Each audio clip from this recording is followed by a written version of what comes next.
बरसाती तबाहकारियों से निवाई गांव साहिब खान लाशारी भी न बच सका। इस हवाले से इलाका मकीनों ने अपना दर्द वश न्यूज़ से बयान करते हुए कहा कि घर ड्रा पे बच्चे मेरे हेठ से कटा गया न मेरा अब्दुल इंसाफ करो मेरे भित्ता मैंने जाई मैंने जा गई रना जरा बेवया निधन क्या पुत्र भी मर गए मुर्स भी मर गया सब बेवया निधन क्या सब मार की करने वाला कोई भी को नहीं अल्लाह ने सवा रोजों में बैठा चाहे पानी का मानी का हर चाय का असा निधन क्या लगा बैठा चाहे जुल्म जैसा अल्लाह किया है बगदाद है खुदा करने वाले सर जुल्म न कर अल्लाह किते तो मदद करो निधन के बेवया रना साला मेरे साथ अंतुल इंसाफ करो कुछ मैंने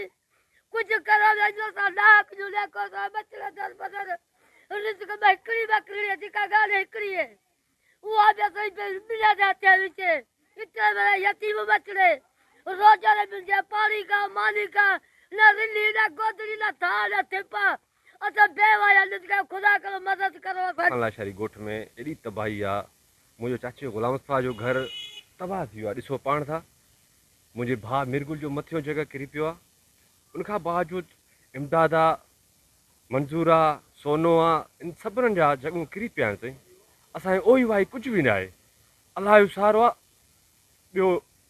वज़ीर मुरादरी शाह जो सहारो आहे अलाह उनखे ईमान ॾे परवरदिगार असां ग़रीबनि खे घर ठाहे ॾे असांखे राशन ॾे असां ओस पासे में कोई बि न आहे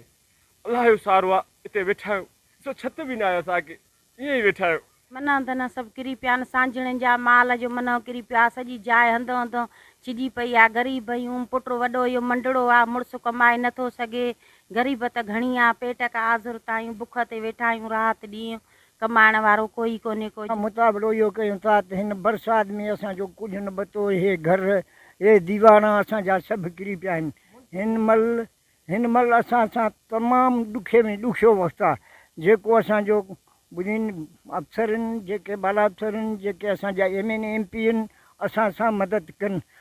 साईं मुराद अली शाह को अपील बिलावल भुटे को अपील तो क्या ए तव्हां पाण ॾिसो तव्हां जो हुकुमरान आहे के बि MP के नादर खान रमेश लाल MNA अफ्तार शबार मिराणी 14 वार्ड जा असांजा इहे चूडियल नुमाइंदा कोई भी सार असांजी लहण वारो ना आहे।